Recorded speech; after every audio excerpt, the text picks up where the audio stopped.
Nampak tak? Belum keluar lagi. Lagi. Sekejap Mana? Entah pakai apa? PowerPoint ke? Cuba buat reading mode. Share screen dengan reading mode. Tekan reading mode tu.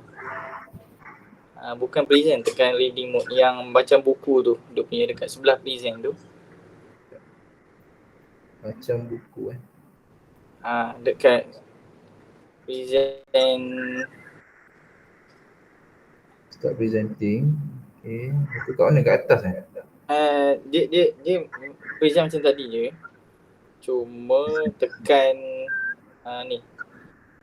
Tekan reading view.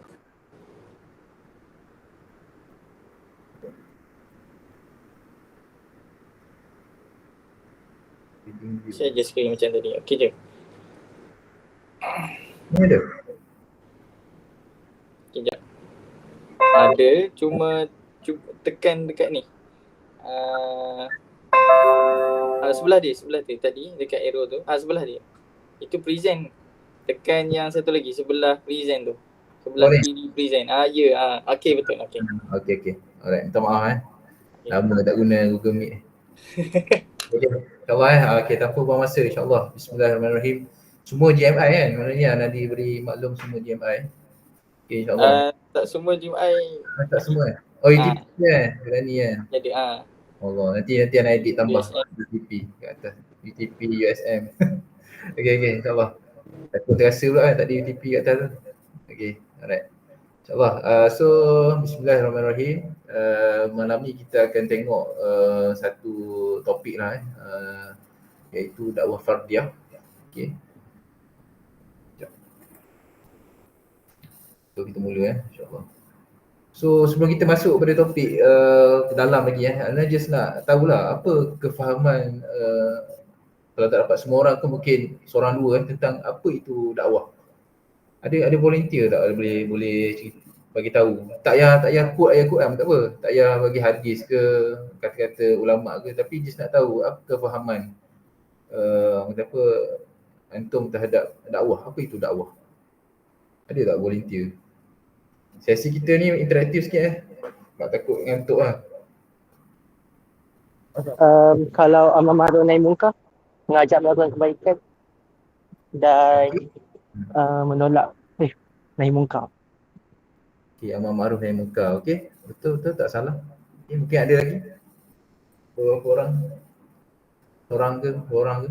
Mungkin dia ada orang yang menyeru ke arah kebaikan.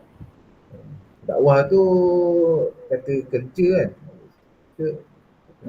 Orang. Menyeru, penyeruan. Okey. Seruan lah. Alright. Okay. Boleh betul tak salah. Seorang lagi boleh.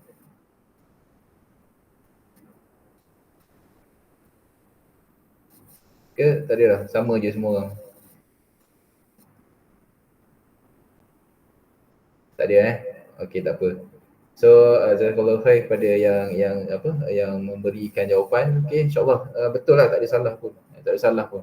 Cuma kalau kita pergi ke luar kita tengok masyarakat luar, kita akan tengok akan berlaku banyak jenis dakwah dekat luar sana banyak jenis dakwah, ada macam-macam jenis dakwah dekat luar sana. So dakwah kalau dari segi bahasa, dia betul, dia penyeruan, ajakan, okey, ataupun menghalakan kecenderungan hati seseorang kepada sesuatu. Ini semua dakwah. Dan ada berlaku benda-benda ni, kita panggil sebagai dakwah. Contohnya betul, kalau kita ajak orang pergi main bola, tu dakwah. Dakwah ajak dia, seru dia, ajak dia pergi main bola. Dekat luar sana ramai je orang mengajak pergi ke konsert itu pun dakwah juga. Macam sekarang ni dekat Kuantan malam ni sedang berlaku satu event RZ members. Satu event besar, geng-geng motor daripada seluruh negara datang berkumpul kat Kuantan ni malam ni. So Ana tak keluar. Kalau keluar memang jam lah. Semalam ada seorang dah meninggal dekat highway. On the way datang ke Kuantan menuju ke event tu. Tak ingat dia accident kat mana, dekat highway lah. So nak kata kalau dakwah dari sudut bahasa, dia adalah ajakan ataupun usaha-usaha untuk menghalakan kecenderungan hati seseorang kepada sesuatu benda. Boleh jadi benda baik, boleh jadi benda buruk. Kalau kita cakap tentang definisi dakwah dari sudut bahasa, samalah dengan dakwah kan. Sama je, dakwah sama. Tapi apa yang kita nak cerita malam ni, kita bukan nak cerita tentang dakwah yang macam-macam benda tu dekat seruan, dekat luar sana tu, yang berbagai tu.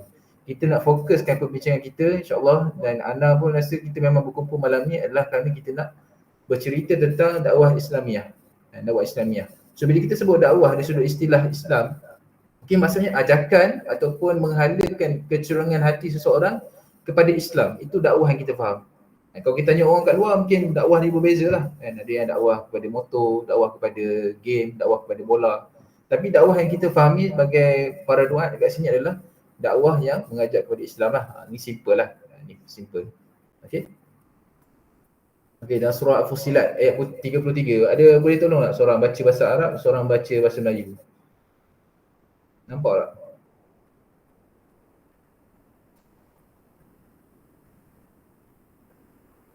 Saya boleh bacakan bahasa Arabnya. Sila. Auzubillahi minasyaitonirrajim. Bismillahirrahmanirrahim.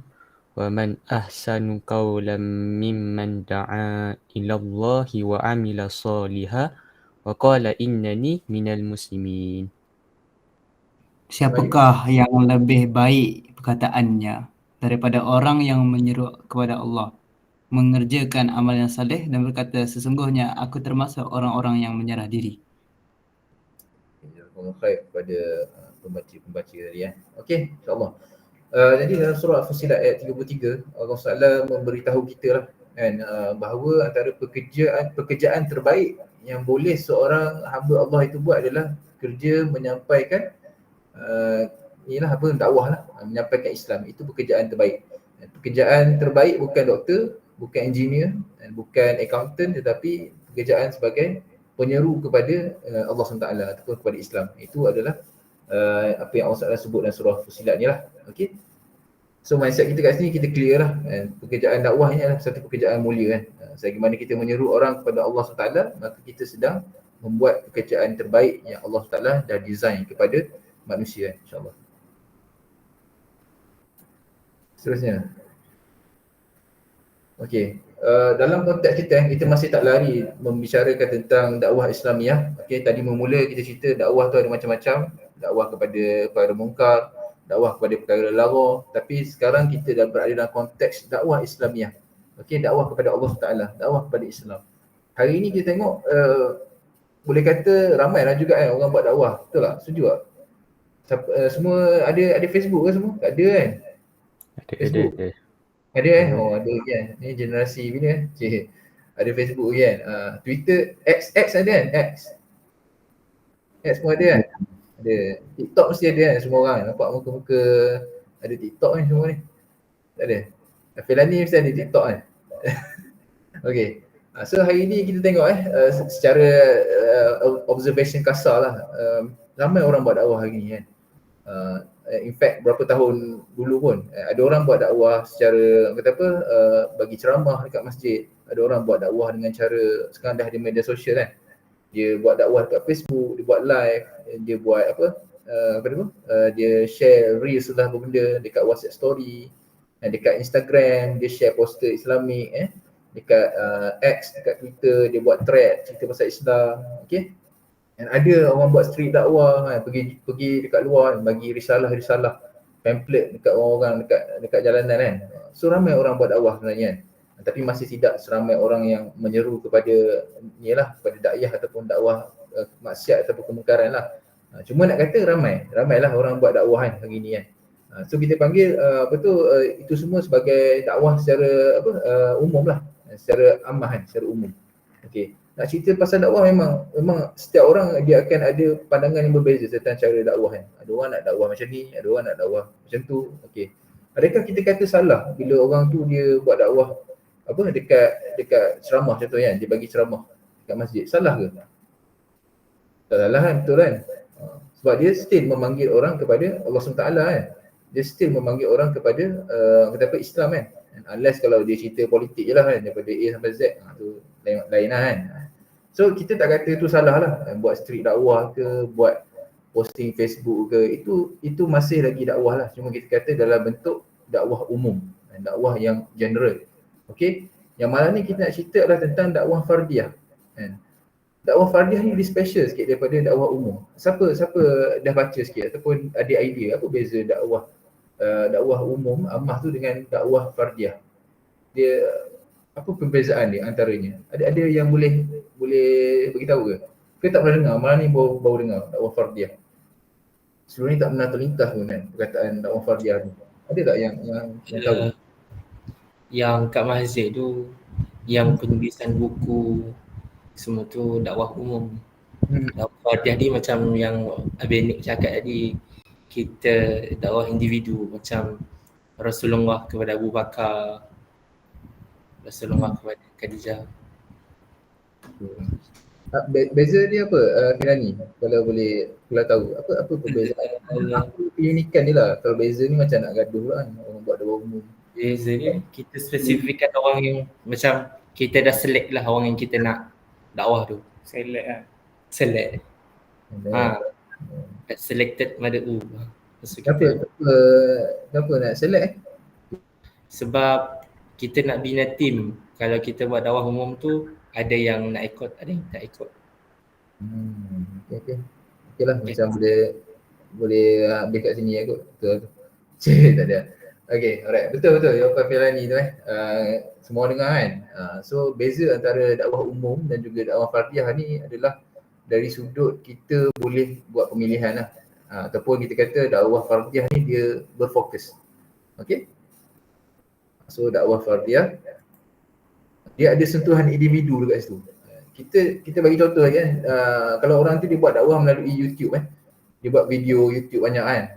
Dia buat sehari satu video kan kat YouTube dia upload. View dia ratusan ribu review dia punya view. Lepas tu orang share pun beratus-ratus orang share. Tapi kekurangan dia dekat situ adalah dia tak tahu kan audience itu macam mana. Adakah sekadar like ke, adakah sekadar share ke, macam mana perkembangan audience dia kan. Sebab manhaj kita adalah manhaj taghyir, manhaj yang nak mengubah. Kita nak mengubah orang kan. Kita tak nak orang sekadar share, orang sekadar baca kan. Kita nak orang berubah. Kita tak nak ada just sekadar transfer of knowledge. Kita nak orang tu betul-betul ada proses perubahan tu kan. Manhaj taghyir kan. So tu antara kekurangan kalau kita hanya fokus kepada dakwah umum lah. Okay. So dakwah fardiyah ni dia ada sentuhan individu kan. Macam yang Firani cakap tadi kan, kita jumpa dengan orang kan, kita kenal. So next kita boleh ke fasa seterusnya lah, iaitu kepada fasa pemilihan kan. Nanti kita cerita lah tu kan. Okay. Dan antara beza dakwah fardiyah dengan dakwah lain, dakwah fardiyah kita ni kita ada matlamat. Kita ada matlamat. Siapa tahu apa matlamat kita buat dakwah fardiyah ni? Adakah sebab kita ada masa kosong? So kita buatlah, jumpalah orang sembang-sembang pasal Islam. Tu macam mana? Apa matlamat kita dalam dakwah fardiyah? Ikatan hati. Sorry? Menguatkan ikatan hati. Okay, alright. Siapa tu? Zarif Zarif ikatan hati, okey. Lagi ada jawapan lain?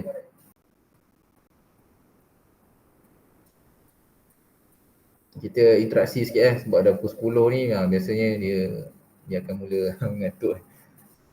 Ada tak jawapan lain? Apa matlamat dalam dakwah fardiyah ni? So kenapa kata apa nak cerita dakwah fardiyah ni kan? Apa matlamat dia? Apa matlamat dia yang tak boleh dicapai oleh dakwah melalui YouTube semata-mata? So apa matlamat dakwah fardiyah ni? Nak bergerak secara berkumpulan. Nak gerak secara berkumpulan. Nak game Okay. Kumpulan ramai-ramai nak game mana?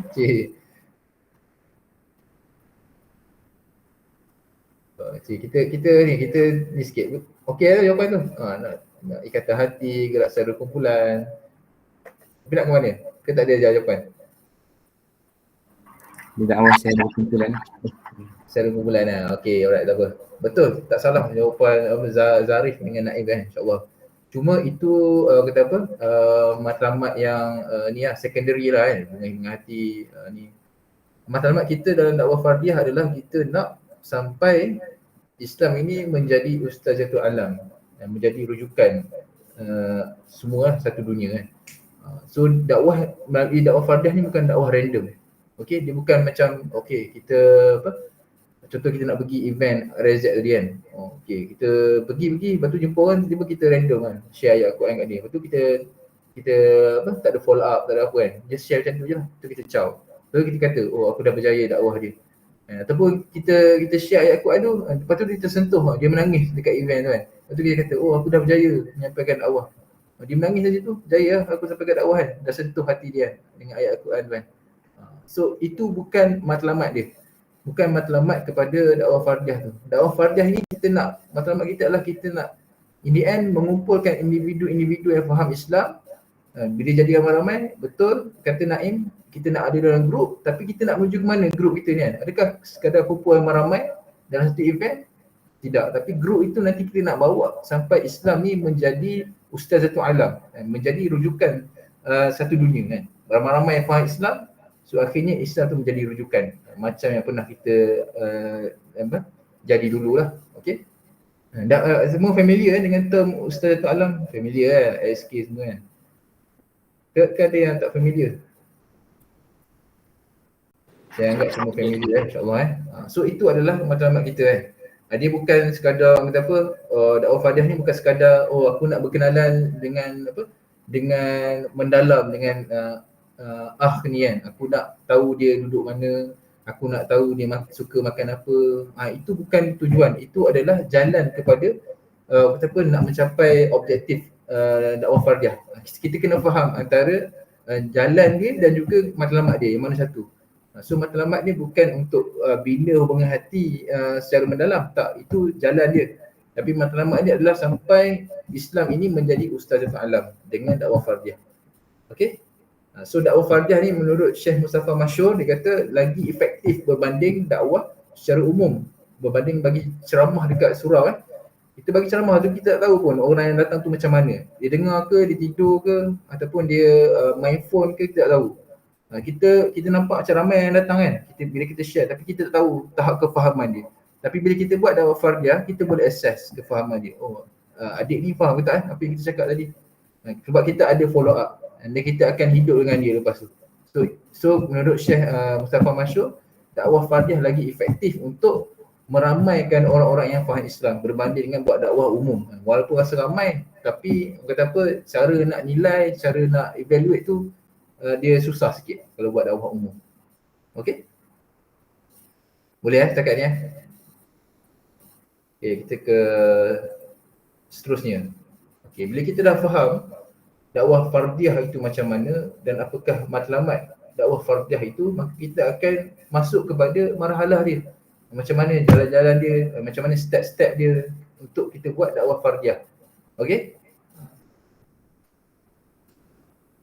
So marhalah yang pertama iaitu perkenalan. So ni yang mula sekali dalam dakwah fardiah ni, kena kenal dulu lah. So itu beza dengan dakwah umum. Dan dakwah umum contohnya kita dijemput bagi ceramah dekat masjid kan. Kita tak kenal pun jemaah tu macam mana kan. Tiba-tiba diberi topik, contohnya topik taharah kan. Bagilah cerita A sampai Z yang habis. Tapi kita tak tahu kefahaman dia macam mana, level understanding dia kita tak tahu. So melalui marhalah pertama ni, perkenalan ni, dia kata apa, membuka kepada pintu untuk dakwah fardiah tu kan. Kena kenal dulu lah pada umum kita kan. So ni gambar umat Islam Siapa tahu ada berapa orang Muslim di atas muka bumi ni? Berapa orang? Statistik. Quiz sikit saya salah. Berapa? 3 juta? 5 juta? Satu dunia Muslim satu dunia. Siapa tahu? Ke nak tembak ke boleh 1 bilion? 1 bilion. Almost dekat 1.8 ke 1.9 bilion macam tu dia keluar. So Kristian dia 2.3 ke 2.4 bilion. So kita nombor 2. Orang Islam ni nombor 2 daripada Kristian lah. Kristian masih ramai lagi lah. Okay. Nah tu just trivia ni Okay, so cara bina hubungan. So kita dah faham dakwah fardiah ini dia mesti dimulakan dengan bina hubungan. So macam mana nak bina hubungan tu kan? So bina hubungan tu adalah dengan hubungan hati. So hubungan hati ni macam mana? Boleh baca lah, nak tahu tentang detail hubungan hati ni boleh baca buku Bagaimana Cara Menyentuh Hati oleh Syekh Abbas As-Sisi. Boleh minta lah buku kan dekat Abang Nik dengan Abang Syakir. Kita dah baca kot semua kan. So antara cara lain lagi adalah kita kena kenal mad'u kita tu 360 degree, and dia asal mana, and suka makan apa, family dia macam mana, background dia macam mana kan, ideologi dia macam mana, emosi dia macam mana. So itu adalah cara untuk kita mulakan dakwah fardiyah, kena bina hubungan, iaitu hubungan hati lah. Sorry. So tujuan kita ada perkenalan tu adalah untuk apa? Seperti Penani cakap tadi lah, untuk kita buat selection, pemilihan. Kita tidak, orang kata apa, dalam 1.8 bilion umat Islam ni, kita tak ada objektif untuk kenal semua orang.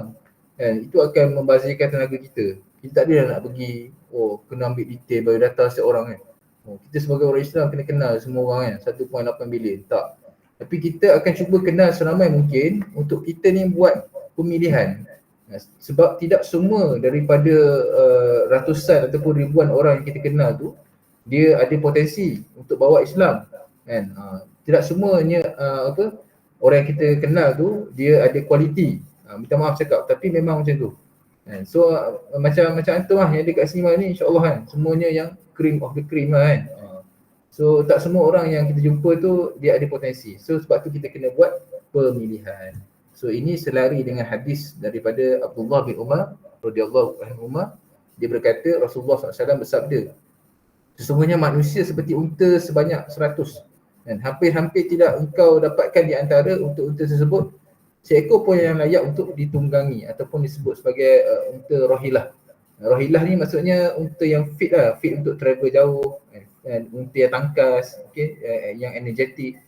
So manusia pun sama macam yang disebut oleh hadis ni kan. Manusia ramai-ramai kan, 100 dalam 100 tu mungkin ada seorang je yang berkualiti, yang boleh ataupun yang ada citra Islam, yang bersemangat, yang berdisiplin, yang ada rasa nak sampai ke Islam. Dalam 100 orang mungkin seorang. Sebab itu kita kena kenal seramai mungkin untuk kita buat selection ataupun pemilihan. Itu yang pertama dalam dakwah fardiyah. Kita tidak kenal secara rambang kan. Okey, aku dah kenal 50 orang, betul? Tak buat apa kan. Tak buat pemilihan. So tu satu kesilapan lah. Kita kenal ramai orang untuk kita select yang mana yang terbaik, yang kita rasa ada potensi untuk dia faham dan sampai ke Islam. Kalau tak, kita hanya membuang masa lah. Kita pergi cari yang banyak masalah kan, yang akhirnya kita pun jadi masalah. Akhirnya kita pun jadi problematik. Pernah saya cerita sikit kan, dulu kan ada belajar kat India kan. Kat India ni student dia limited sikit. 500 orang tu lah kita pusing-pusing kan sampai masuk batch baru kan. So sampai tahap tu pergi dakwah dekat orang yang ada mental issue lah kan. Dia ada depression kan. So kawan saya ikhwah lain lah, dia pergi dakwah dekat kawan dia yang ada depression. So akhirnya dia pun macam nak depression juga kan. Hari-hari jadi macam stres, jadi serabut. So sebab tu kena pilih kan. Kena pilih mad'u kita kan yang ada kualiti betul-betul lah. Kita bukan tak nak tolong yang lain-lain ni, tapi kita ada priority kita kan. Okay. Kalau tak kita jadi ni pula, jadi counter tempat orang selesaikan masalah lah pula kan. Bukan buang masa lah, ambil masa kita lah. Okay. Boleh setakat ni marhalah pertama boleh faham Kenal, bina hubungan hati, kenal ramai orang untuk tujuan pemilihan tu kan. Cari yang berkualiti, insyaAllah. So kita teruskan kepada marhalah yang kedua, insyaAllah. Ke laju sangat boleh tak? Boleh tangkap setakat ni? Boleh. Boleh alright, insyaAllah. Okay. Nice. Marhalah kedua, membangunkan iman yang lesu. Ini step yang kedua lah. Bila kita dah ada perkenalan, kita dah ada numbers, kita dah select yang bagus-bagus tu. So tujuan kita seterusnya adalah, step kita seterusnya adalah untuk membangunkan iman yang lesu. Okay, sebab apa kita kata membangunkan iman yang lesu? Sebab kita tidak pergi dakwah kepada orang yang contohnya padri ke. Dia tidak pergi dakwah kepada orang-orang agori. Orang-orang agori ni dia ekstremis lah. Bukan ekstremis apa. Dia ekstrim lah, Hindu yang yang ekstrim, dia duduk dekat utara India. Orang Aghori ni dia terlalu devoted sampai dia punya ritual pun pelik-pelik kan, makan mayat, mandi dalam sungai Ganges. Masa tu payah pula kita nak sampai kat Islam kat dia sebab dia punya pegangan tu dah pekat sangat kan. Dia kata apa, dah lain macam kan. So marhalah kedua ni dia membangunkan iman nafsu. Maksudnya kita dah, mad'u kita memang orang Islam lah, confirm orang Islam lah, yang dah tahu benda-benda wajib kan, dah tahu Allah itu Tuhan, Nabi itu Rasul, solat 5 waktu apa semua. Cuma mungkin masalahnya hanya pada komitmen ataupun kesedaran semua tu lah. So tujuan kita next ni adalah untuk membangunkan iman dia tu kan, membangunkan balik kesedaran imannya. So ni gambar kan, gambar orang tengah membangunkan orang daripada tidur ke bukan, tak tahu kan. So next step ni adalah bila kita dah ada orang-orang yang kita dah kenal tu, mad'u kita tu, kita kena start lah. Bukan mungkin awal tu kita banyak sembang pasal diri dia kan, tanya dia apa, duduk mana, hobi apa semua kan. Tapi lama kelamaan kita kena ada kata apa, at one point tu dah kena mula masukkan ataupun kita kata cucuk kan, topik-topik berkaitan dengan iman dan Islam. Kalau kita kenal dia dan kita banyak sembang pasal diri dia je kan, ataupun diri kita je, kita sembang macam sembang kedai kopi lah, sembang-sembang isu semasa je. So bila nak masuk buat dakwahnya kan, so kena ada steps seterusnya, iaitu mula start masuk topik-topik berkaitan iman dan juga Islam untuk membangkitkan iman dia tengah lesu kan, yang tengah tidur. Tapi dekat stage ni kena berhati-hati, kena berwaspada. Sebab kita tak boleh kata apa secara random kan, tiba-tiba kan ajak dia keluar pergi minum kan, tiba-tiba suruh buka Al-Quran kan on the way atas motor kan. Buka Al-Quran surah Al-Baqarah ayat ayat 90. Terkejut lah dia. Random dia kan. Mungkin dia lari je lepas tu kan. Dia macam kan. So dekat marhalah kedua ni kita agak-agak baru kenal. So macam mana cara kita nak masukkan topik Islam tu ataupun topik berkait keimanan tu, dia kena secara natural. Dan apa-apa yang peristiwa-peristiwa yang jadi kan, masa kita dengan dia tu kita kena pandai kat mana nak masukkan persoalan-persoalan ataupun kefahaman berkaitan iman dan juga Islam kan. Dia tak boleh jadi macam berlakon kan. Kalau jadi berlakon ni orang detect lah. Jadi awkward lah nanti. Okay. So ni selari lah dengan ayat Quran daripada surah Ali Imran ayat 191. Boleh tak seorang baca Arab, seorang baca Melayu?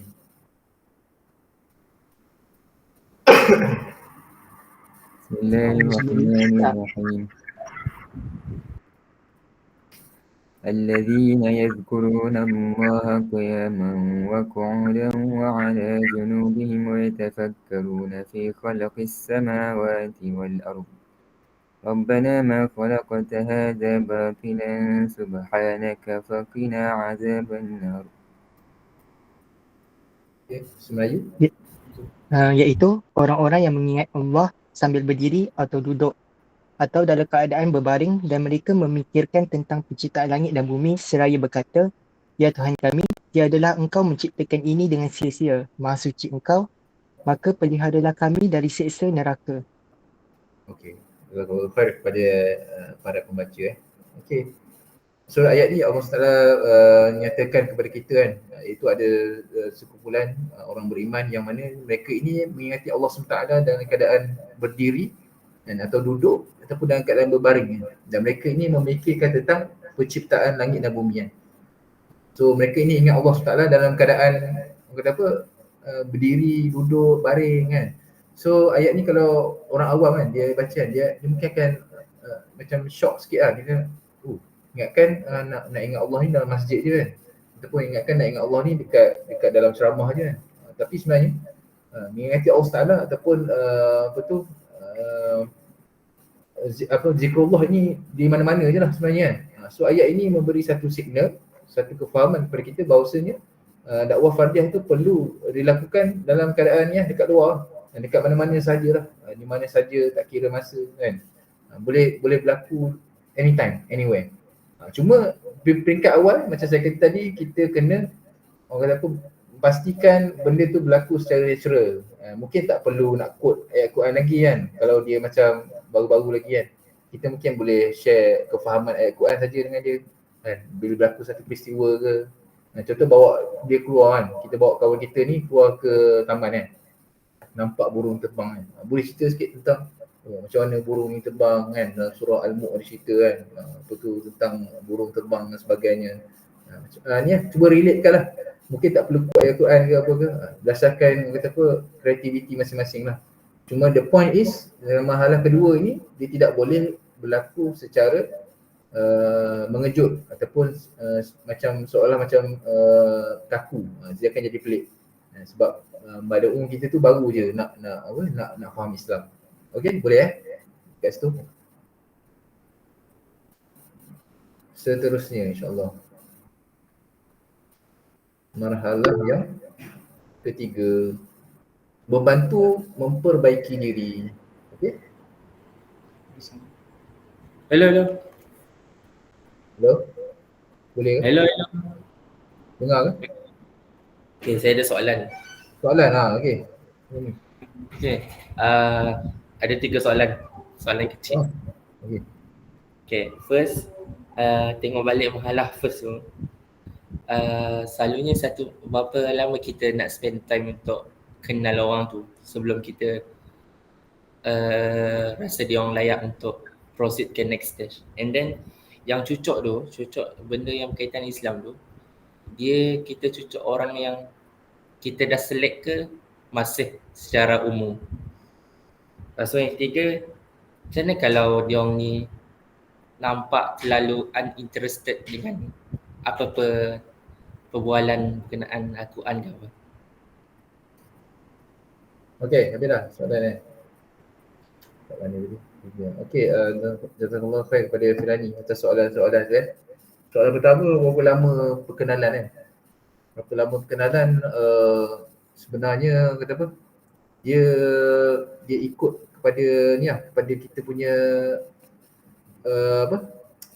objektif kita macam mana. Dia tak ada kata apa, tak ada black and white lah berapa lama, sebab kata apa, urusan nak kenal orang semua ni dia banyak faktor. Pertama, faktor diri kita sendirilah, availability kita kan. Kita ni boleh sentiasa ada ke dengan dia, ataupun kita ni sibuk kan. Sibuk dengan kata apa, kerja ke, dengan study kita ke, maksudnya kita ada masa yang limited. So kalau ada faktor-faktor yang limitation macam tu, mungkin tempoh perkenalan tu akan lama sikit lah. Tapi tak ada sampai 10 tahun kan, lama sangat kan. Tapi dia subjektif lah, berapa lama untuk apa, perkenalan tu kan berlaku. Cuma kena ada target lah. Target tu dia ikut kata apa, pembincangan masing-masing kan. Doa dekat lokaliti tu lah kan, apa yang dia orang nak achieve. Berapa lama nak naikkan apa, nak ke fasa seterusnya kan. So kalau ikutkan yang yang kalau kita nak cepat 3 bulan je tu lah kan, ataupun 6 bulan ke kan, dia subjektif lah, bergantung kepada diri kita, madam tu sendiri kan. Kalau boleh kerap jumpa lagi cepat lah. Mungkin sebulan pun dia dah ready untuk ni kan, untuk dimasukkan fikrah ke apa semua kan. Dia subjektif sikit lah soalan tu kan. So kena atas penilaian on the ground lah kot, Ana rasa. Yang kedua soalan dia apa benda soalan lupa lah. Cucuk kan, pasal cucuk kan. Cucuk tu cucuk tentang Islam tu, adakah mad'u yang baru, yang kita tengah baru jumpa ataupun yang kita dah select kan. Itu pun kata apa, bergantung kepada keadaan juga. Dia juga subjektif. Sebab benda marhalah ni kadang-kadang dia berlaku on the same time. Contohnya pemilihan dan juga cucuk tu. Dia berlaku sekali. Kalau kita rasa macam kita ada masa yang limited, dan kita rasa kita perlu buat pemilihan secara segera, dia boleh berlaku sekali lah kan. Ataupun dalam masa pilih tu dah terus lah tengok apa kefahaman Islam dia kan, apa dia punya respon dia terhadap Islam. Kat situ kita dah boleh nampak lah terus. So dia lagi sekali dia kata apa, dia subjektif. Mungkin dia overlap dalam masa yang sama lah. Soalan yang ketiga apa tu? Benda tadi soalan ketiga kan. Macam ni kalau dia orang nampak? Dia orang tak berminat kan, nampak tak berminat kan. Nampak tak berminat. Sebab tu kita berbalik semula kepada marhalah pertama perkenalan tu kan. Ataupun marhalah kedua, masa tentang kita dah cucuk kan. Kalau nampak tak berminat, nampak macam ni kita dah banyak masa kan habis dengan dia kan, dia pun macam tak respon je, kita cari lah unta lain. Maksudnya unta tu mungkin bukan unta rahilah, kaunter yang sesuai lah. Kita ada ramai lagi orang kan. Mereka tempat kita tu tapi macam kat India dulu lah, mereka tempat kita tu memang 30 orang tu kan. Jumpa orang lain payah kan. Kena travel lagi 100 km. So kalau dia tak berminat, so kita tak perlu buang masa lah. Kita carilah orang yang kata berminat. Sebab tu kena ramai orang supaya kita boleh select lagi ramai orang. Okay? Tapi kalau di Jerman dia macam hampir sama dengan India. Mana kita nak faham situasi pada orang yang limited lah. Kenapa India pula? Sebab Dr. Nas belajar India. Maksudnya orang Melayu lah, bukan orang India. Takkanlah nak pergi dakwahkan kepada siapa? Hitler pula kan? Dia pernah mati dah. Itulah. Mungkin boleh share pengalaman India tu lah lebih sikit kan? Valid question lah kan, tempat yang limited orang kan. Macam ni lah, bagi anak ni tak ada, kata apa, tak ada rujuk, maksudnya bukan guideline lah, tapi berdasarkan pengalaman anak. Sebab India tu kita, madun kita berpusing dalam tu je, orang Melayu student, 500 orang kat situ je. Kita nak buat dakwah fardiyah ataupun dakwah secara general ni, jangan sampai mereka ni jadi penentang lah. Mungkin bila jadi penentang ni payah sikit. Sebab kita akan berpusing-pusing kat dalam tu, orang tu. So kalau kita buat, kita nak sampaikan dakwah tu sampai wujudnya yang golongan penentang ni akan jadi payah sikit. Sebab kita akan pusing kat orang yang sama ni kan. So mungkin dia kata apa, dia nampak tak berminat apa semua kan. So kita akan slow down sikit lah dengan dia. Kita slow down sikit dengan dia. Kita kata apa, mungkin boleh ambil masa yang lama lah untuk kata apa, bagi kefahaman Islam dekat dia kan. So kata apa, pengalaman sendiri tu adalah batchmate kan. Dia daripada first year sampai lah final year. Dia Ana try lah ajak dia untuk usrah kan, untuk ni semua. Pada first year tu memang dia tak layan sangat lah. Di masa third year kan, tak tahu lah, third year tu dia approach Ana. Dia nak halaqah Quran. So Ana okey je lah, buat je lah dengan dia. Walaupun jarang-jarang.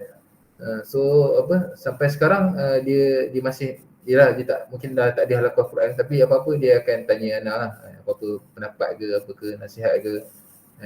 In fact dia panggil Ana Murabi lah. Dulu awal-awal tu dia memang tak ikut lah, dia memang tak layan lah kita ajak tu. So kata apa, mungkin ada orang yang tak layan dulu, tapi ke depan nanti mungkin dia akan terima balik. So orang macam ni kita mungkin letakkan KIV list je lah kan. Maksudnya kita, masa dia tak layan tu kita stop lah, bagi fokus yang banyak pada dia. Kita fokus benda lain lah. So mungkin nanti dia akan get back semula lah. Cuma dia dah tak ada priority list lah. So mungkin kalau tempat limited bagi Ana, jangan kita lahirkan musuh lah kot. Jangan sampai orang tak suka lah dengan dakwah kita. Tu payah sikit. Mungkin dia tak ikut betul-betul kan usrah kita, tapi kalau dia jadi orang yang menentang lagi payah lah.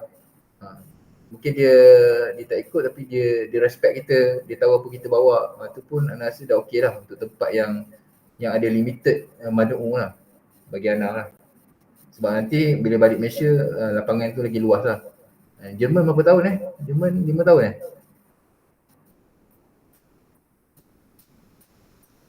ke berapa tahun? 3 tahun Jerman. 4 tahun lah. 4 patutnya lah.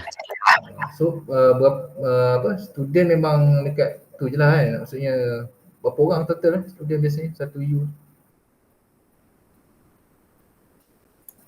Ribu-ribu. Tempat saya student Melayu berapa belas je. 12 je. 12 Okay. Mungkin dah tempat yang dengan limited orang tu, dakwah fardiyah ni dia mungkin kena kata apa, go slow kot Ana rasa. Sebab kita limited orang yang kita nak pilih. Takut kita laju sangat lagi dia macam terkejut sampai nak menentang jadi langsung tak ada nak ni. Kalau sikit tu mungkin boleh go slow. Anggap sebagai eksperimen lah kan. So kata apa, kalau nak rush pun kalau dia jadi penentang rugi lah kita. Lagi kita tak boleh buat apa kat sana kan. At least kalau kita go slow tu dengan limited berbelah orang tu, mungkin slow dia boleh ikut. Mungkin dia tak ikut usrah lagi kan. Mungkin 6 bulan lah tak ikut usrah lagi kan. Tapi dia macam boleh dengar kita cakap pasal Islam. Bagi Ana tu dah okey. Daripada dia jadi penentang kan. Sebab ada je dulu kan kat India tu, nak laju akhirnya budak tu jadi salah faham. Dia terus buat cerita kan, kata, "Oh, ini geng-geng apa tu ajaran sesat geng-geng Wahabi pun ada macam-macam lah kan." Masa tu jam terus kan. Yang kita orang jadi jam tu lah. Nak buat macam mana kan. Semua orang dah label kita kan. Bila dah ada macam tu payah lah. Bagi anak lah, tak tahulah valid ke tak. Cuma kalau tempat yang limited, especially kalau dah belah-belah orang tu, go slow lah kot. Go slow tapi kita ada mindset kita. Okay, kita tengah buat dakwah fardiyah kan. So macam no rush untuk kata apa, nak dia jadi terus minggu depan tu nak terus dia ni jadi apa, sebakat Islam ke apa kan. Go slow lah bagi anak. Elakkan daripada jadi apa, backfire kepada kita lah kot. Sebab kita limited. Kalau macam tempat yang ramai orang tak apa lah, yang tak berminat tu okay, tak apa lah, kita tinggal je lah, cari orang lain. Alam, tak tahu menjawab ke tak. Ada lagi? Tinggal. Apa dia? Sorry? Tinggal je. Tinggal seorang-seorang lah kat situ kan. Dah belah-belah orang. Satu tiba kan. Saya ada pengalaman kena approach tabligh. Kita? Dia lain lah sebab sini kan kita ada belajar marhalah kan. Metod dakwah kan. Tapi macam mana tabligh ni punya modus operandi. Dia akan datang weekend, lepas tu dia akan tarik orang secara paksa lah untuk jenis kalau. Tapi mungkin itu orang tu je. Maybe tu bukan tabligh, is all. Cuma nak share kat sini ialah bila tidak ada step tu, memang akan bagi efek lah kan. Kalau tiba-tiba ada kawan fail yang macam Jumaat maybe dia macam malas nak pergi masjid sebab takut ada encounter dengan tabligh sampai level yang tu lah. Sebab ada pengalaman dengan tabligh tu lah. So rasa itulah kepentingan kita faham marhalah ni kan. Dengan ada hubungan hati dulu. Mana boleh tiba-tiba kan, "Oi, jom sembahyang Jumaat kan." Betul tak? Suruh ikut kan. Dia akan jadi janggal lah kat situ. Dia kena go natural lah. Secara natural insyaAllah. Tu bagus lah pengalaman Filani tu kan. Nampak lah, tak boleh tiba-tiba nak ajak-ajak. Walaupun kita kata, aku nak ajak kepada Islam ni kan. Ikut lah, mana boleh gitu kan. Dia kena secara natural lah. Nabi pun dia go secara natural kan. Dakwah kepada sahabat dia yang memang dia dah kenal. Dah ni kan. So macam tu lah. Okay, ada lagi soalan? Kita boleh teruskan.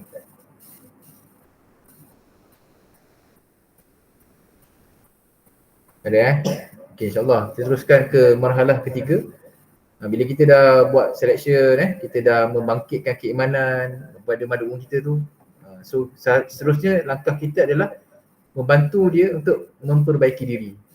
Mad'u kita tu mungkin dia ada sikit je kan, kata apa, compang camping dia ataupun kekurangan dia. Mungkin dia bagus je kan sebab kita dah select dia.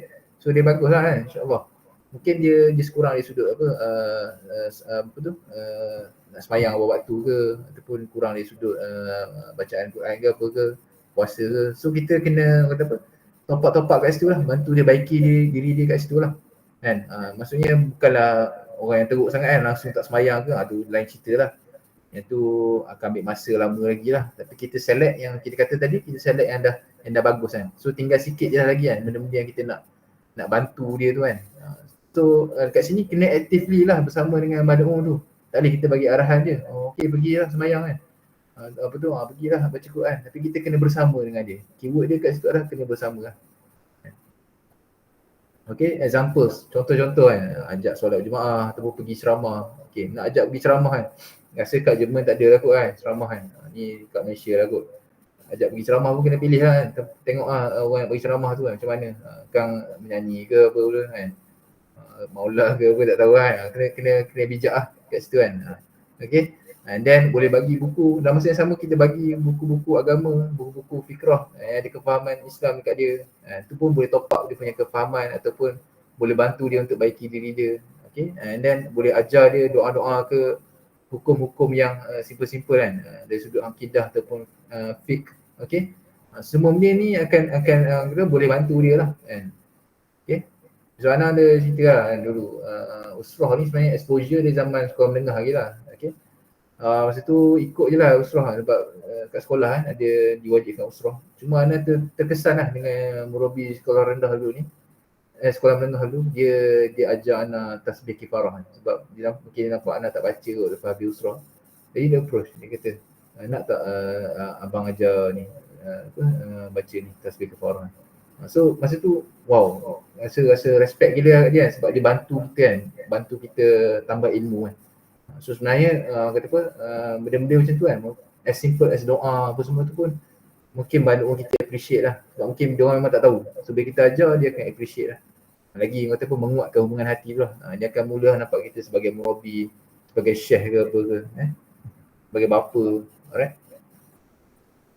So dalam tempoh ni bila kita dah start untuk bantu dia baiki diri dia, kita tak boleh biarkan mad'u tu lama tanpa bimbingan. Maksudnya kita biar dia rasa macam okey lah. Dia ni dah ada rasa nak faham Islam kan, dah mula rajin ke surau dan sebagainya, lepas tu kita biar lama kan. Tak boleh sebab apa, dia ibarat anak kecil, budak kecil yang baru belajar nak bawa basikal. Memang kita nampak dia dah boleh start bawa basikal tapi dia masih baru, mungkin dia akan terjatuh tak bangun terus tau. Ataupun dia bawa basikal tu langgar pokok kan, habis tu. So masa ni memerlukan kita punya komitmen untuk bersama dengan dia, perhatikan dan juga kata apa sentiasa ni lah, sentiasa bantu dia lah yang pasal ni. Kalau kita biarkan mungkin kat sini dia kalau berlaku kesilapan ke apa, mungkin dia akan menghilang kat sini. Okay. So marhalah ketiga bantu memperbaiki diri dari sudut amal ibadat dan sebagainya, insyaAllah. Seterusnya ada soalan sekarang ni marhalah ketiga. Cuba kita masuk ke marhalah keempat. Tadi okay, insyaAllah kita masuk marhalah keempat. Macam tambahan lah kan, sebab contoh kalau nak ambil yang marhalah sebelum tadi, kalau nak praktikal sekarang macam nak masuk bulan Ramadan ni, boleh gunakan kesempatan tu kan. Betul. Share doa-doa pasal Ramadan ke. Mungkin random kita PM je kawan kita tu. Jom aku nak ajar kau doa nak masuk Ramadan kan. Allahumma sallim li Ramadan, sallim Ramadan li. Contohnya tu. Kalau nak tahu kena ada murabi dulu. Tu boleh apa? Menaikkan sikoh mad'u kita lah kan. Nampak macam ustaz kan, duk ajar-ajar kan. Betul lah.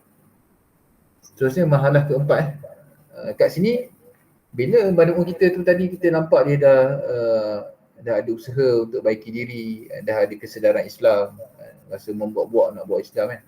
Kat sini peranan kita adalah kita kena mula untuk menyuntik fikrah ataupun kefahaman tentang kesyumulan ibadah kan, ataupun kesyumulan Islam kan. Sebab banyakkan masalah yang berlaku hari ini kepada umat Islam adalah ramai dia yang faham Islam tapi faham Islam secara juz'iyan, secara berpecah-pecahan. Macam siapa pernah dengar cerita apa 7 orang buta kan, dengan seekor gajah.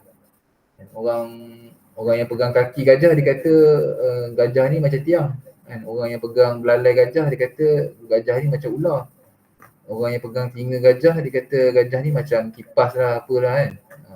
So kefahaman Islam yang kita nak bawa ni adalah Islam itu syumul kan. Islam itu merangkumi semua benda kan dalam kehidupan kita. Itu proses yang penting dalam dakwah fardiyah ni kan. Bila mad'u kita tu dia dah start nak baiki diri kan, dah sedar tentang Islam. Okay. So ni lah tengah makan kan, gambar tengah makan. So tengah makan pun sebenarnya ada adab-adab kan Islam ajarkan kan. Baca doa, apa tu, ambil makanan yang dekat. Itu semua menunjukkan kesyumulan Islam lah. Okay. So kat sini kita kena beri kefahaman kepada mereka bahawa ibadah kepada Allah SWT adalah 360 degree and 24 hours. Ataupun kita boleh kata sebagai tujuan hidup lah. Tujuan hidup kita iaitu sebagai abid dan khalifah kat sini lah. So kadang-kadang kat sini lah pada orang kita baru tersedar. Punya Islam macam tu. Kamu ni ingatkan Islam tu semayang kat masjid je. Kamu ni ingatkan Islam tu hanya bila time baca Quran je. Rupanya Islam ni mengurus semua kan, semua kehidupan kita kan. Pergi kelas, ataupun tengah makan, tengah lepak, bersembang, semua ada guideline yang Islam dah aturkan kan. So kena bagi kefahaman macam tu lah kat dia orang kan. Okey, syarat untuk kata apa, menyampaikan tentang kesyumulan Islam ataupun ibadah tu adalah yang pertama, semua ibadah yang dilakukan adalah bertujuan untuk membantu kita melaksanakan ketaatan kepada Allah dan merealisasikan tujuan Allah menjadikan kita sebagai khalifah di atas muka bumi ini. Maksudnya in short kita kata sebagai tujuan hidup lah Abid dan khalifah tu kan. Okey. Yang kedua, syaratnya adalah segala usaha dan amal yang kita kerjakan mestilah sesuai dengan syariat Allah SWT dan juga ajaran Islam. So, mungkin ada orang dekat sini dia jadi semangat oh nak orang ramai datang masjid lah. Nak orang ramai baca Quran lah. So dia buatlah event konsert depan masjid kan supaya ramai orang boleh semayang berjemaah lepas dengar konsert kan. Dia kata, oi ni okey ni kan, dah tarik ramai orang kan. Buatlah geng-geng mak rempit kan, datang rem depan masjid, lepas rem kita semayang subuh berjemaah kan. So macam tak kena pula kan. So kena kena tetap ikut syariat Allah SWT kan. Tetap kena ada matlamat tidak menghalalkan cara, tetap kena ikut guideline yang sebenarnya lah. Okey. So contoh situasi kan, Ali ni dia kata dia main game untuk belajar berjihad kan. So agak betul ke tak? Dia kata, oi main Counter Strike nak belajar tembak Israel contohnya. So macam tak kena kan. Dia main game sampai melewatkan sembahyang contohnya, ataupun ada maki-maki dalam main game kan. So macam tak kena lah. So bila kata kat sini kena perhatikanlah semua benda tu, usaha-usaha untuk memahami kesyumulan Islam tu dia mesti selari dengan syariat Allah Taala lah. Takut kat sini takut berlaku penyimpangan lah kan. Kapal Islamik ke apa semua lah, tak kisahlah. So kat sini lah kita kena take note. Okay? Ada soalan sebelum kita ke marhalah seterusnya? Syarat kedua tadi apa? Syarat kedua tadi adalah dia kena ikut syariat. Segala usaha ataupun benda-benda yang nak buat tu kena ikut syariat Allah SWT. Contoh macam tadi lah, nak ajak orang pergi masjid ramai-ramai kan. Nak buat subuh macam Jumaat, tapi buat konsert dulu. Konsert dan subuh macam pelik pula kan. Dia kurang macam tu lah kan, contoh dia, example dia kan. So ramai lah orang datang masjid kan, tapi orang nak dengar konsert. So lepas konsert tu orang semayang. So mesti tak kena lah. So dia macam ada campur-campur lah kat situ. Tak boleh lah, matlamat tidak menghalalkan cara. So cara tu mestilah kena dengan syariat Allah SWT. Boleh ke? Boleh. Alright. Ini contoh tadi lah. Baik, marhalah kelima. So sampai ke marhalah kelima ni dia dah faham tentang kesyumulan Islam. Okey, Islam itu merangkumi seluruh aspek kehidupan kita. Islam mengatur kehidupan kita. Tujuan hidup kita adalah Abid dan Khalifah apa semua. Tujuan hidup kita adalah Allah SWT. Seterusnya kita kena bagi kefahaman kepada dia bahawasanya Muslim itu tidak hanya baik sendiri-sendiri. So maksudnya kat sini dia mungkin dah rasa dah kan nak buat baik, nak hidup dalam kehidupan yang penuh dengan panduan Islam, tapi dia nak hidup sendiri-sendiri. So tu problem lah juga. Kat sini kita kena bagi mindset dekat dia bahawasanya Islam adalah syumul. Maka dia kena faham kesyumulan Islam ni tidak dapat terjadi dengan seseorang itu dia baik seorang-seorang dia je.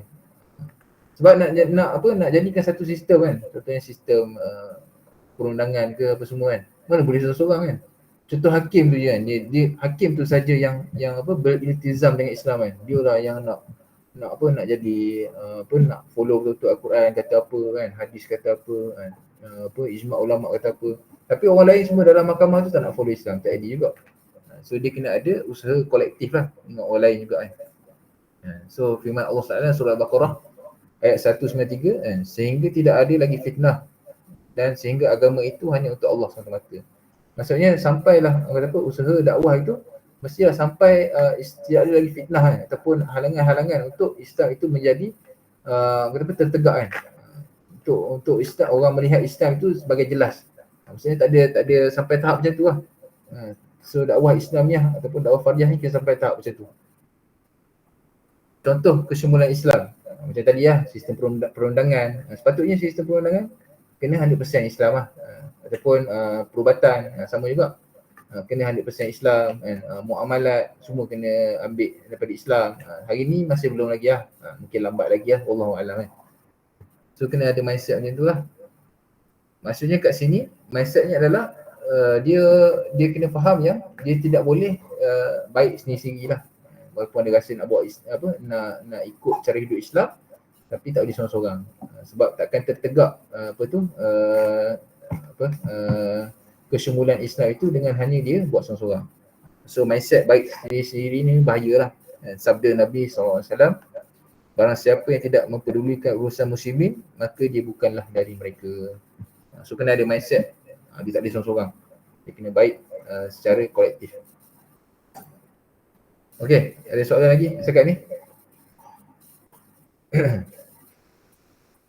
Tadi kita ke marhalah seterusnya, iaitu marhalah yang ke-6 insya-Allah. So marhalah ke-6 ini kena bagi kefahaman kepada makhluk kita bahawasanya kewajipan tidak dapat disempurnakan secara individu ataupun secara fardi lah. Contoh macam nak buat rumah Nak buat rumah ni ada orang mungkin dia power buat bumbung kan. Dia power buat bumbung tapi dia tak tahu buat lantai. Ada orang dia power buat pintu tapi dia tak reti buat tingkap. So kalau kata apa, hanya seorang saja yang buat rumah, iaitu orang yang boleh buat bumbung. So dia nak siapkan rumah tu mungkin tak jadi lah. Sebab dia boleh buat bumbung je. Pintu dia tak boleh buat, lantai dia tak boleh buat, dinding dia tak boleh buat. So tak complete lah rumah tu kan. Sama juga dengan Islam. Nak bangunkan Islam ni, nak naik kat Islam ni, dia tak boleh seorang-seorang kan. Dia kena secara jama'i lah. Nak menuju kepada daulah Islam, negara Islam ataupun ustazatul alam, tak boleh disempurnakan oleh hanya satu orang. Yang wajibnya ada grup atau kita sebut sebagai jemaah lah, perkumpulan lah. Macam tadi kan, Naim kan cakap awal tadi kan, dakwah fardiyah kena menuju kepada ada grup, ada kumpulan kan. Betul lah tu, kena ada grup. So ada satu kaedah fiqh okey, malam yatimul wajib illa bihi fahuwa wajib. Apabila sesuatu kewajipan tidak dapat disempurnakan kecuali dengannya, maka ia menjadi wajib. Contohnya nak sembahyang kena ada wuduk kan. Wuduk tu wajib kan untuk solat. So kita pergi kat satu tempat ni, dia ada perigi. Perigi tu je sumber air dia untuk kita ambil wuduk. Jadi masa tu mencari timba untuk dapatkan air untuk kita boleh berwuduk tu jadi wajib kan. Sebab kata apa, untuk kata apa, nak boleh sembahyang kan, nak boleh sembahyang kena ada wuduk. So nak air dah ada cuma tak ada timba sebab kita nak kena ambil air dekat bawah dalam perigi tu. So situ jadi wajib lah, dapatkan timba tu jadi wajib. Sama juga dengan apa tu, nak membina Islam, nak naikkan daulah Islam, nak sampai Islam menjadi ustaz atau alam, nak capai benda tu kena ada grup. So kena ada perkumpulan manusia, kena ada jemaah. So kalau tanpa jemaah tak jadi benda tu. So kat situ kewajipan usaha untuk bersama dengan kumpulan ataupun grup ataupun jemaah itu menjadi wajib lah.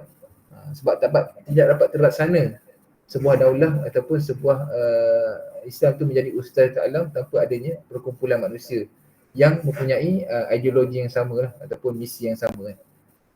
Okey. Boleh setakat ni? Boleh faham kat sini? Ada soalan setakat ni? Sebelum kita masuk.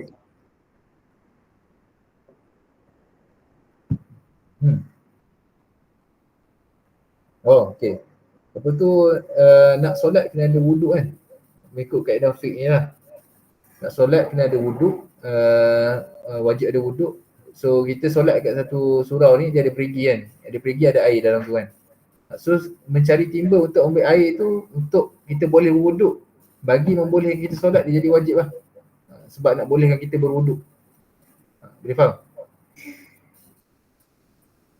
So apa yang benda, contoh solat itu wajib. So apa benda yang kita perlukan untuk membolehkan kita solat jadi wajib. Sumber air dah ada, sekarang ni timba tak ada. So nak bolehkan kita sampai boleh solat, boleh ambil wuduk tu, jadi wajiblah kita cari timba kat situ. Sama juga nak dirikan negara Islam, daulah Islam, nak jadikan Islam menjadi rujukan seluruh dunia, memerlukan kepada perkumpulan manusia kan. So perkumpulan manusia yang ada misi yang sama, ideologi yang sama nak bawa Islam, jadi wajib lah kat situ. Sebab sebuah negara tak boleh jadi dengan seorang-seorang je ada semangat nak bawa Islam. Contohnya PM je kan yang nak bawa Islam kan, tapi menteri-menteri kabinet semua tak nak bawa Islam kan. Tak jadi lah. So dia kena ada perkumpulan manusia kan. So contoh je lah Alright. Ada soalan lain setakat ni?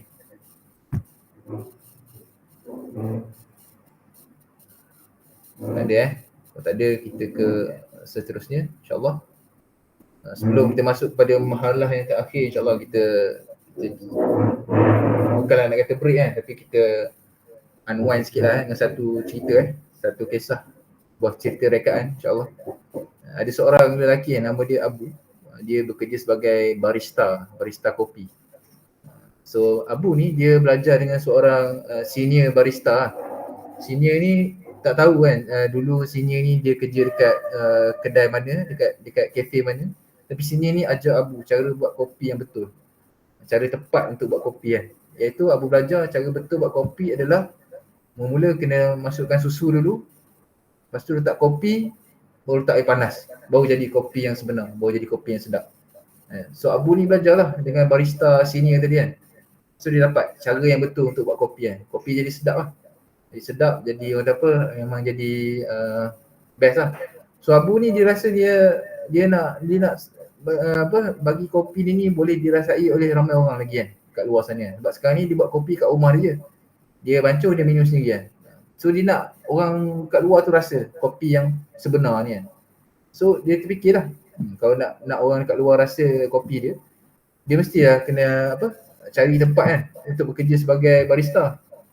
Tempat yang kata dah ada ramai barista lain kat dalam tu kan. Baru orang boleh merasa produk dia kan. Baru boleh rasa kopi yang sebenar tu kan.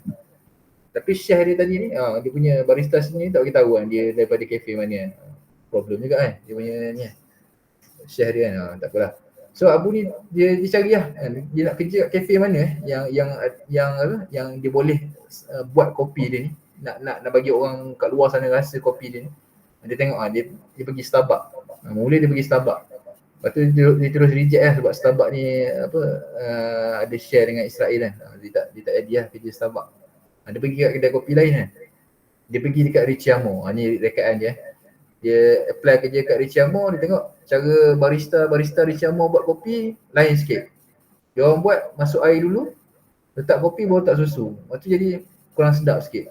So dia tengok ni nak buat kopi tapi cara lain sikit lah. So, tak sama macam cara yang dia belajar kan. So dia tak ready lah nak kerja kat Richiamo.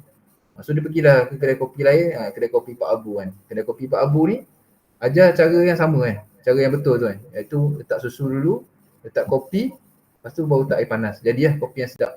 So Ali pun kerjalah dekat kedai kopi Pak Abu kan. Dia pun ramailah barista lain yang buat kopi cara sama dengan dia kan. So tu cerita Abu dengan ni lah. Dengan kafe lah. Okay.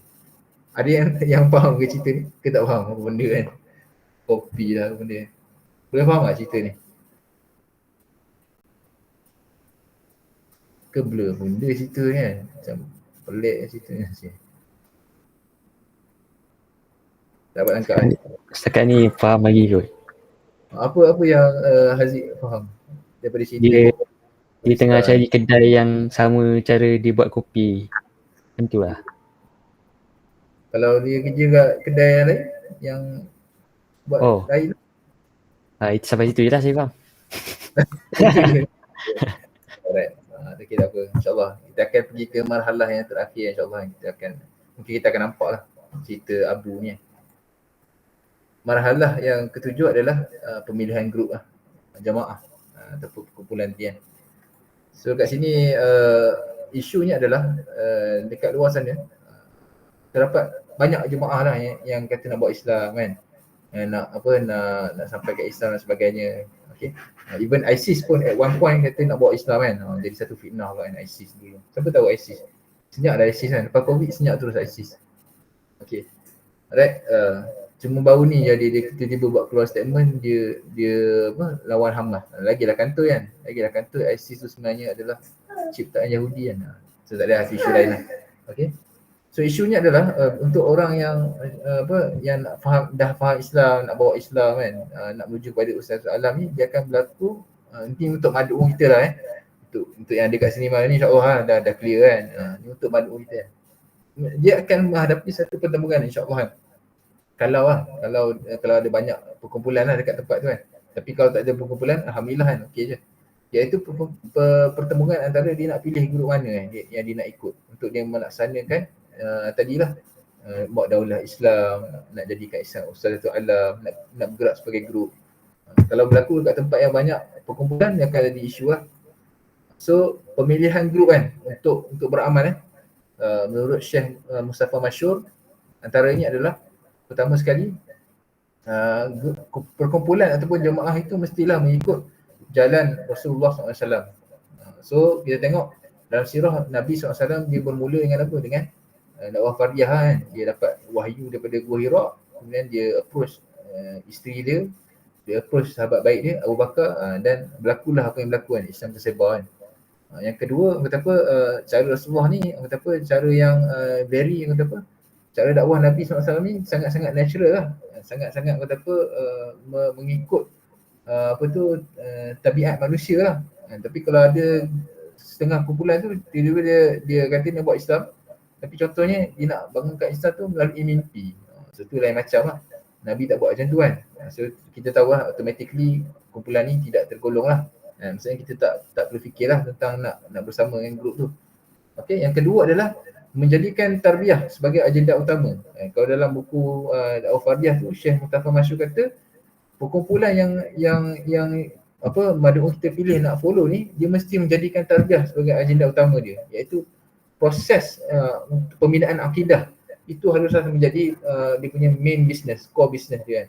Dia kata kat situ kalau ada kumpulan yang disebut dengan politik sehingga mengabaikan tarbiyah ataupun pembinaan akidah, so kumpulan tu akhirnya akan ada masalah ke depan nanti kan. So tu Syekh Mustafa Masyur sebut dalam buku dalam risalah buku Dakwah Fardiyah kan. So tarbiyah tu sebagai kunci utama jugalah. Okey. Dan seterusnya mengambil Islam secara syumul. So perkumpulan tu mestilah dia dia faham Islam secara syumul, secara lengkap melengkapi kan. Kalau dia faham Islam semacam juz'i tadi, dia nampak Islam ni dari sudut semata-mata dari sudut politik je. So mungkin kurang syumul lah. Ataupun dia nampak Islam ni dari sudut ekonomi je. So tu tak kurang syumul lah. Ataupun dia nampak Islam ni dari sudut nak ibadat je. So tu tidak kurang syumul lah. So tu pun kriteria yang perlu difikirkan lah. Ini untuk mad'u kita lah kan. Untuk kita insyaAllah kita dah berada kat sini kan insyaAllah. Ke masih buat pemilihan lagi kan. Wallahualam kan, tak tahu lah. Okay. Tapi nak kata memang akan berlaku lah pertemuan tu kan. Cumanya dalam marhalah ke-7 ni, berdasarkan pengalaman Anas sendiri lah, yang tak seberapa ni, kalau kita strong, kita sebagai yang nak bawa dakwah fardiyah ni kan, kalau kita strong pembinaan kita pada awal, perkenalan, hubungan hati apa semua, insyaAllah dia tidak akan berlaku isu sangatlah tentang pertemuan grup-grup mana yang nak ikut ni. Tapi kalau kita daripada peringkat awal tu macam sambil lewa biasa-biasa je, mungkin akan ada isu lah bila sampai kat sini kan. Mungkin mad'u kita tu akan pilih perkumpulan yang lebih dekat dengan dia lah. Yang mungkin dia akan pilih dengan brother-brother yang lebih banyak hubungan hati dengan dia. So bagi anak marhalah ke-7 ni dia berkait rapat dengan yang awal-awal juga. Kalau kita ada hubungan hati yang kuat, kita ada banyak muayasyah dengan dia dan sebagainya, insyaAllah dia akan bersama dengan kita lah. So marhalah ke-7 ni yang dia subjektif juga, dia bergantung kepada keadaan kita kan. Kalau kat tempat tu kita je, insyaAllah dia ikut kita je lah. Tapi kalau ada banyak grup lain, so kena perkasakan awal-awal tadi lah, muayasyah tadi lah, dakwah fardiyah tadi lah, awal-awal tu. Okay. Ada soalan setakat ni? Ini setakat itu saja lah kot. Untuk anak sekarang pun dah pukul 11. Ada soalan tambahan ke? Komen ke apa ke? InsyaAllah kita buka soalan. Siapa nak bertanya? Muayasyah tu kerap. Muayasyah tu apa Nas? Muayasyah Mungkin ada yang first time dengar perkataan tu. First time dengar. Mak Aisyah ni dia asal pada perkataan apa? Aish kan, hidup. Maksudnya Mak Aisyah tu perbuatan kita ni hidup dengan baduk kita. Dia kata kita hidup ni bukan WhatsApp je lah kan. Bukan sekadar WhatsApp dengan baduk kita kata itu tak dianggap sebagai Mak Aisyah lah. Mak Aisyah ni kena bersama dengan dia lah. Dalam kata apa, as frequent as we can lah. Kalau duduk macam tu dekat kampus lah, dekat universiti tu, rasa ada banyak peluang lah untuk bersama dengan kita punya baduk kita kan. Mungkin boleh makan bersama, boleh pergi ke kelas bersama, keluar jalan bersama. So itulah contoh Mak Aisyah pergi solat bersama. Okay.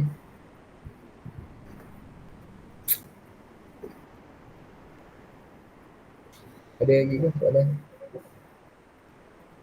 Dia orang kata apa, bila present ni dia macam nampak macam kata apa, smooth kan. Oh, malam pertama, malam kedua, malam ketiga. Tapi in reality semua orang bila dah kata apa, dah bergerak, dah bekerja ke arah tu, mungkin lain sikit lah cerita dia. Mungkin dia sangkut dekat mahalah keempat ke, sangkut dekat mahalah kelima ke. Cuma nak kata ni kata apa, dia punya ni lah, kata apa, guideline je lah kan. Maksudnya bila kita mulakan dakwah fardiyah tu, at the back of our mind kita ada, oh lepas ni kita menuju pada ni, lepas ni kita menuju pada ni. Timeline semua tu dia kata apa, dia akan bergantung pada tempat kita dulu. Mana kau boleh laju lah, kalau tak laju kata apa, ikut kepada kesediaan baduk kita. Okey, ada lagi soalan ke, tambahan ke?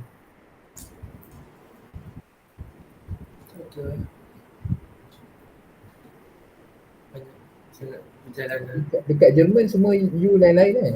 Semua U lain-lain kan? Itu sama semua. Lain-lain tadi tak? Rasa dengar nama macam U lain-lain kan? Lain-lain. Ada yang sama Haziq dengan Zarik bukan sama? Saya dengan Zarik je lah. Okay. Nak tanya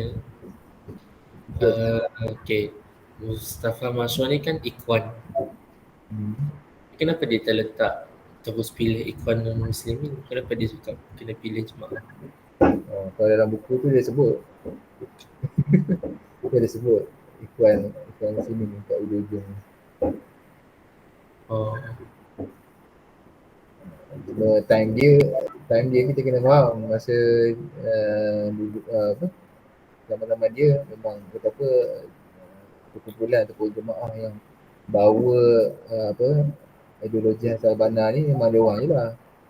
Tapi hari ini in reality dekat Malaysia lah kan, kita ada macam-macam kan jemaah yang kata dia bawa fikrah Muslimin. So itu juga yang berlaku dekat kita orang dulu kat India. Dia apa kita lah so kita tidak dapat dia dia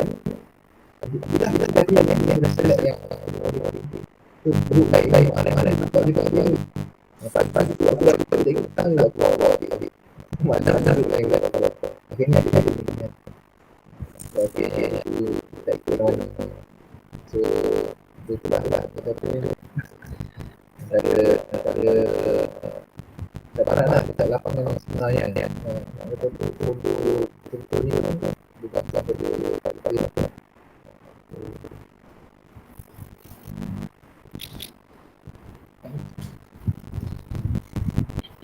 Ada soalan lain? Silakan soalan sesi esok ada lah.